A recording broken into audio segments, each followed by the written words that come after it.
Welcome back, night owls, to the Midnight Fire, the radio station broadcasting to you from tomorrow. Tonight, we're dimming the lights and tuning into the static of the unknown. We're not talking about phantom footsteps in an empty hallway or whispers in the dark. No, tonight we're getting personal. We're talking about the things we own, the objects we bring into our homes, our cars, our lives, the things that sometimes bring something else with them. This is the world of haunted objects and cursed technology. Let's start with a classic, an object so infamous it's been the subject of books, films, and countless nightmares. Robert the Doll. Now, if you think this is just some creepy-looking plaything, you're in for a shock. Housed today in the Fort East Martello Museum in Key West, Florida, Robert is a one-of-a-kind, 3-foot-tall doll stuffed with wood wool, wearing a little sailor suit. He was a birthday gift to a young boy named Robert Eugene Otto in 1904. The story goes that the gift giver was a servant who practiced black magic and was unhappy with the Otto family. Soon after Robert the doll arrived, strange things began to happen. Young Eugene, who insisted on being called Gene so the doll could be Robert, would be heard having full conversations in his room with two distinct voices. When his parents would enter, they'd find furniture overturned and toys mutilated. Gene, with wide, fearful eyes, would always say the same thing: Robert did it. Neighbors reported seeing the doll moving from window to window when the family was out. Visitors to the home claimed to hear giggling and footsteps coming from the attic, where Robert was eventually banished. Even after Gene grew up, married, and inherited the house, Robert's influence lingered. His wife was terrified of the doll, convinced its expression would change, its eyes following her. After Gene's death, a new family moved in, and their 10-year-old daughter found Robert in the attic. She was ecstatic to have a new toy, but that joy quickly turned to terror. She claimed the doll was alive, that it tormented her, and that it wanted to hurt her. Today at the museum, Robert sits in a glass case. Staff and visitors alike report strange occurrences. Cameras and electronic devices malfunction in his presence. People who take his photo without asking permission first supposedly suffer from strings of bad luck, car accidents, job losses, and relationship troubles. The museum walls are covered with letters of apology addressed to Robert, from people begging his forgiveness for their disrespect, hoping to lift the curse. An old toy, a child's companion, now a vessel for something inexplicable. It makes you wonder what energy, what memories can be imprinted onto the things we love. But it's not just old dolls and dusty attics. What about the things we use every day? The technology we can't live without. Let's talk about the Crying Boy paintings. In the 1980s, a strange phenomenon swept across Britain.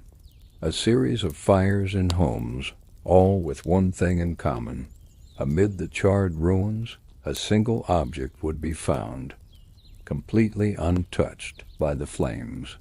A print of a painting depicting a tearful young boy. These mass-produced prints by an artist named Bruno Amadio were incredibly popular. But as the fires mounted, so did the legend. Firefighters claimed that in house after house, they would find the crying boy print face down on the floor, perfectly preserved, while everything around it was ashes. The British tabloid The Sun ran a huge story on it, calling it the curse of the crying boy. People were terrified.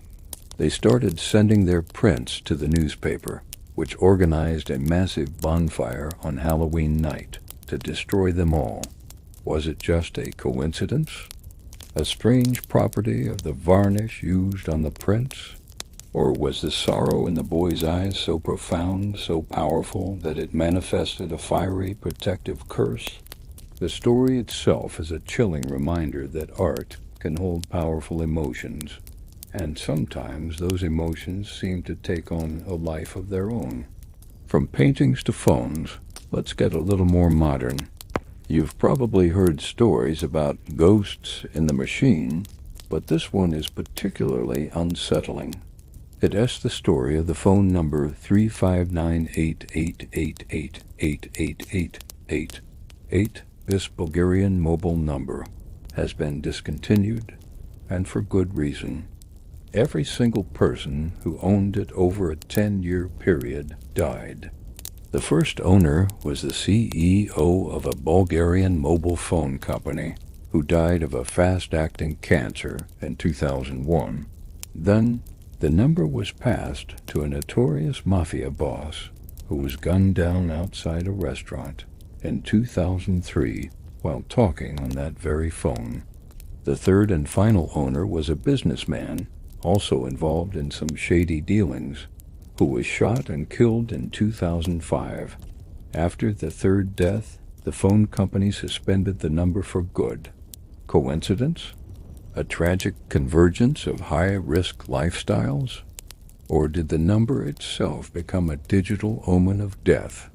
In our hyper-connected world, a phone number is a part of our identity. It's a string of digits that connects us to everyone. What if that connection could be corrupted? It's a modern twist on an ancient fear, the idea that some things, even something as abstract as a number, are simply bad news. Now, let's drive down a darker road and talk about a truly infamous piece of automotive history. James Dean's Porsche 550 Spider, which he nicknamed Little Bastard. The story is legendary. Dean bought the car and was so proud of it, he showed it off to his friend, fellow actor Alec Guinness. Guinness had a sudden, terrible premonition and told Dean, "If you get in that car, you will be found dead in it by this time next week." Exactly 7 days later, on September 30th, 1955, James Dean was killed in a head-on collision while driving Little Bastard. But the story doesn't end there. The curse was just getting started. The wreckage of the car was sold to George Barris, a famous car customizer. When the wreck was being unloaded at his garage, it slipped and fell, crushing a mechanic's legs. Barris sold the engine and drivetrain to 2 doctors who were amateur racers. During a race, both doctors crashed. One was killed instantly when his car hit a tree.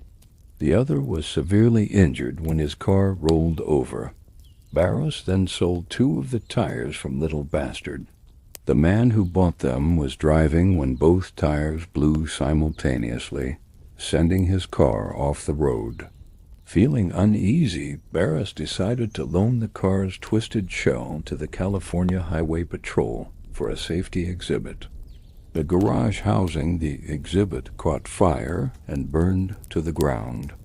Everything was destroyed except for the car, which escaped with barely a scratch. At the next exhibit, at a local high school, the car fell off its display and broke a student's hip. The curse continued its reign of terror. While being transported, the truck carrying the car was in an accident, and the driver was killed. The car fell off the truck and onto the road. It fell off 2 more transport trucks after that. Finally, in 1960, the car was being shipped in a sealed boxcar from Miami to Los Angeles. When the train arrived, the boxcar was opened. Little Bastard was gone.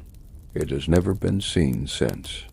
A car so full of tragic energy, it seemingly vanished from the face of the earth. These stories tap into a deep part of our psyche. The idea that inanimate objects can hold a will, an energy, a curse. From an old doll as malevolent gaze to a car that leaves a trail of destruction in its wake. It makes us look at the world a little differently, doesn't it? It makes you wonder about that antique mirror you bought at a flea market, or the strange glitches on your new phone. Are they just random occurrences? Or are they whispers from the other side, echoes of a past that refuses to stay buried? Think about it. Our lives are filled with objects. Each one has a history. A chair could have been the spot where someone spent their final moments. A ring could have been worn by someone through heartbreak and loss. A phone could have delivered devastating news. Most of the time, these are just things. Wood, metal, plastic, and glass.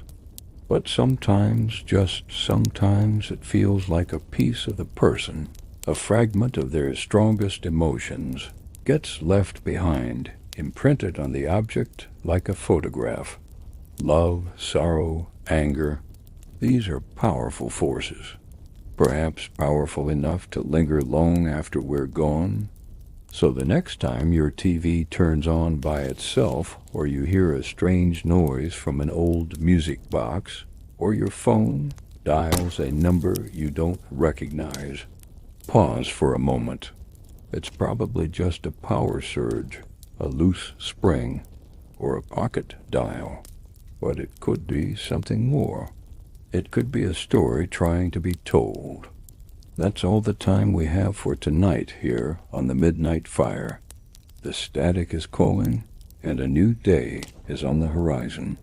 Keep your eyes open, your mind curious, and maybe think twice before bringing that creepy-looking doll home from the antique shop. Until next time, stay safe and listen closely to the quiet. Thanks for tuning in.